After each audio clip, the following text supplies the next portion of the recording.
النهارده هنعمل كيكه بارده بدون فرن بدون بيض، سهله جدا وكمان طعمها خطير. طعمها بجد جميل جدا جدا. بس اتابعوا معايا الفيديو الاخر، وكمان لو عجبكم الفيديو يا ريت تدعمونا بلايك وشير، ولو مش مشتركين في القناه شرفوني باشتراككم فيها. ونبدا ونقول بسم الله.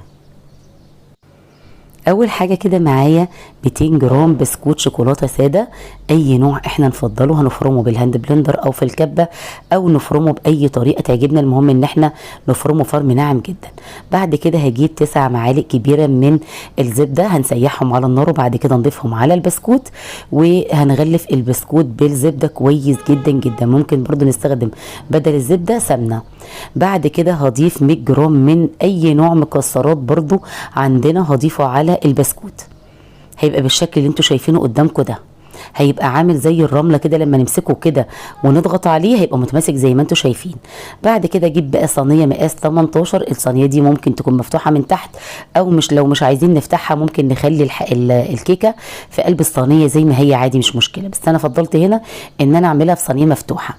بعد كده بقى هضغط عليها بالكوبايه كده باي حاجه عندي لحد ما اكون كده سور صغير، عشان طبعا المكونات والمقادير اللي احنا هنحطها بعد كده بالشكل اللي انتوا شايفينه ده. بعد كده بقى هجيب 200 جرام جبنه كريمي، 200 جرام شوكولاته نوتيلا، وهضرب المقادير مع بعضيها كده بالمضرب او باي حاجه عندي، مش مشكله برضو المضرب، وهنضربهم كويس. وبعد كده نحطهم بقى على طبقه البسكويت زي ما انتوا شايفين كده، وهنسويها كويس جدا. بعد بقى ما هنسويها كويس هندخلها التلاجة لمدة نص ساعة.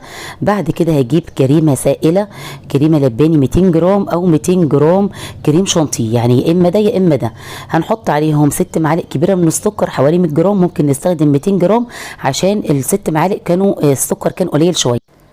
بعد ما هنضيف بقى السكر هنضيف 200 جرام جبنه كريمي تاني على الكريم شانتيه، وهنضربهم مع بعض كويس جدا. وبعد كده هضيفه بقى كطبقه ثالثه على طبقه البسكويت، الطبقه اللي هي الشوكولاته اللي انا عملتها. هيبقى كده عندي طبقتين، طبقه الشوكولاته النوتيلا وطبقه الكريمه اللي هي البيضه.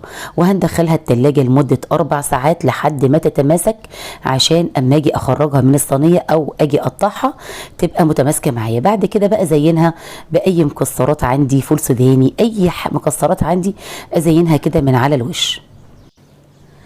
وبعدين بقى اخر حاجه هجيب شوكولاته اللي هي شوكولاته بتاعه الطبخ دي، او اي شوكولاته بالحليب، وكمان هزين بيها كده الوش. هحطها طبعا يا اما لو عندي ميكرويف او نحطها في حمام بخار ميه، وهسيحها كده وبعدين ازين بها الوش بقى كده، وادخلها بقى التلاجة برضه ترتاح شويه حوالي ساعه. طبعا الشوكولاته دي بتجمد بسرعه، فما كملتش حاجه في التلاجة وخرجتها، وصراحه كانت جميله جدا وطعمها تحفه. تنفع بقى معانا كعيد ميلاد او اي مناسبه، هي بارده كده وتنفع في الصيف كمان، طعمها جميل جدا. يا رب فيديو النهارده يكون عجبكم. لو عجبكم فيديو النهارده ما تنسوش تدعمونا بلايك وشير، وكمان تشرفوني باشتراككم في القناه. واشوفكم على خير قريب في فيديو جديد، وربنا يحسن ما بين ايديكم. دمتم في رعايه الله، وباي باي.